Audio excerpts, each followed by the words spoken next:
नहमदु व नसल्ली अला रसूलिहिल करीम अम्मा बाद फ़अऊज़ु बिल्लाहि मिनश शैतानिर रजीम बिस्मिल्लाहिर रहमानिर रहीम रब्बि इश्रह ली सदरी व यस्सिर ली अमरी वहलुल उक़दतम मिन लिसानी यफ़क़हू क़ौली आमीन या इलाही आमीन। अस्सलामु अलैकुम व रहमतुल्लाहि व बरकातुहू। उम्मीद करती हूँ कि आप सब खैरियत से होंगे। तो इंशाअल्लाह हम अपनी बुक को कंटिन्यू करते हैं, इस्लामिक तारफ़। आज का जो हमारा टॉपिक है जिस पर हम बात करेंगे वो है इस्लामी इखलाक। शुरू करते हैं।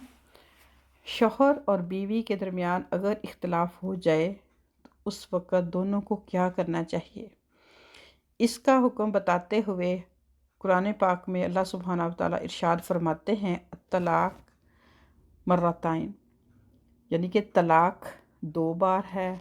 फिर तो या तो कायदे के मुताबिक रख लेना या फिर खुश उसलूबी के साथ रुखसत कर देना। ये आयत अपने इब्तदाई मफ़हूम के लिहाज से शौहर और बीवी के ताल्लुक़ के बारे में आई है, मगर इसके साथ इसका एक वसी तर इत्तबाक भी है। ये आयत दरअसल इस्लाम की एक इखलाकी स्पिरिट को बताती है। इस स्पिरिट का ताल्लुक़ तमाम इंसानी ताल्लुकात से है। वो कैसे? इज्तिमाई ज़िंदगी में बार बार ऐसा होता है कि एक इंसान और दूसरे इंसान के दरमियान में कोई मामलाती ताल्लुक़ कायम होता है। मसलन मिलकर सफ़र करना, मिलकर इदारा चलाना, मिलकर तजारत करना वग़ैरह वग़ैरह। इस तरह के हर मिलाप में 2 या ज़्यादा इंसान कभी महदूद मुद्दत के लिए एक दूसरे के साथ हो जाते हैं और कभी लंबी मुद्दत के लिए भी। कभी ऐसा होता है कि इब्तदाई मरहले में मुस्तकिल ताल्लुक़ के नाम पर 2 इंसानों के दरमियान मिलाप जो है वो कायम होता है, मगर बाद को ऐसी सूरतें पेश आती हैं कि इनका जो बाहमी ताल्लुक़ होता है वो टूट जाता है, यानी कि किसी भी रीज़न से वो ताल्लुक़ जो है वो ख़त्म हो जाता है, टूट जाता है। ऐसे तमाम मामलात में इत्तेहाद के मुतल्लिक़ तरफ़ैन को जिस इस्लामी असूल की पाबंदी करनी चाहिए वो ये है कि या तो खुश उसलूबी के साथ ताल्लुक़ को बाकी रखें, यानी कि जो भी उन्होंने डील की है, जो भी कारोबार किया है, तो उनको अच्छे तरीके से चलाते रहें, उस ताल्लुक़ को बाकी रखें। या फिर ये है कि या फिर खुश उसलूबी के साथ एक दूसरे से अलहदा हो जाएं, जुदा हो जाएं। 2 इंसान जब किसी मकसद के लिए बाहम मुत्तहद हों तो शरीयत इन्हें ये हुक्म नहीं देती कि वो हर हाल में अपने इत्तेहाद को बाकी रखें, लेकिन मामले के दोनों फ़रीक़ों के लिए शरीयत का ये लाज़मी हुक्म है कि वो इत्तेहाद और इख्तलाफ दोनों हालतों में इखलाकी मयार को कभी भी ना छोड़ें।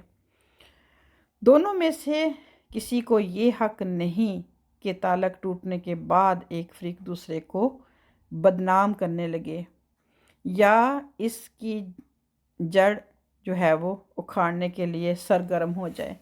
तो बहुत ही प्यारा मैसेज था यहाँ पर जो हमने देखा। वाकई जब भी ये मैंने भी आयत पढ़ी है तो हम बहुत ही महदूद तरीके से सोच के आगे चले जाते हैं कि नहीं, ये जो आयत है वो तलाक के बारे में है और सिर्फ मियाँ बीवी के बारे में ही है।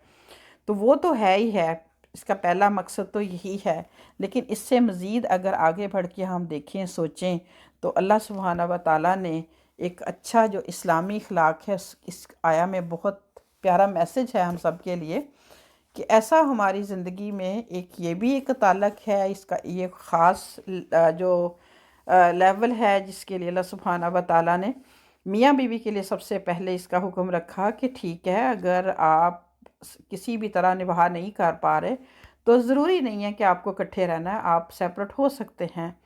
फिर दूसरा ये है कि अगर सेपरेट हो गए हैं तो फिर पूरा आगे इसकी फिर अभी यहाँ पर वो बात नहीं हो रही, थोड़ी सी कि मज़ीद बताया गया कि तोहफ़े तहाइफ एक दूसरे के साथ अच्छा टाइम जो गुजरा है उसको भी तुम दोबारा लेने का हक़ नहीं रखते।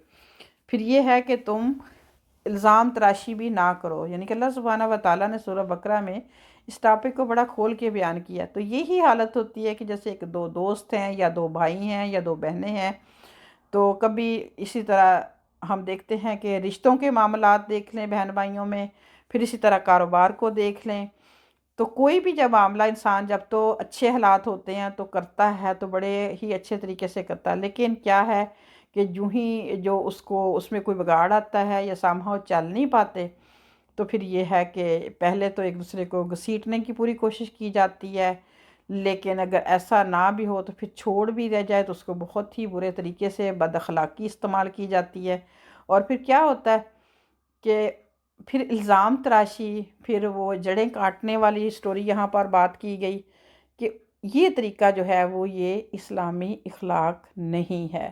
تو اللہ سبحانہ و تعالی ہمیں نافع علم عطا فرمائے، قرآن اور حدیث کا علم عطا فرمائے، اور اس کے ساتھ ساتھ عمل کی بھی توفیق عطا فرمائے، تاکہ ہم ان ساری برائیوں سے اپنے معاشرے کو بچا سکیں۔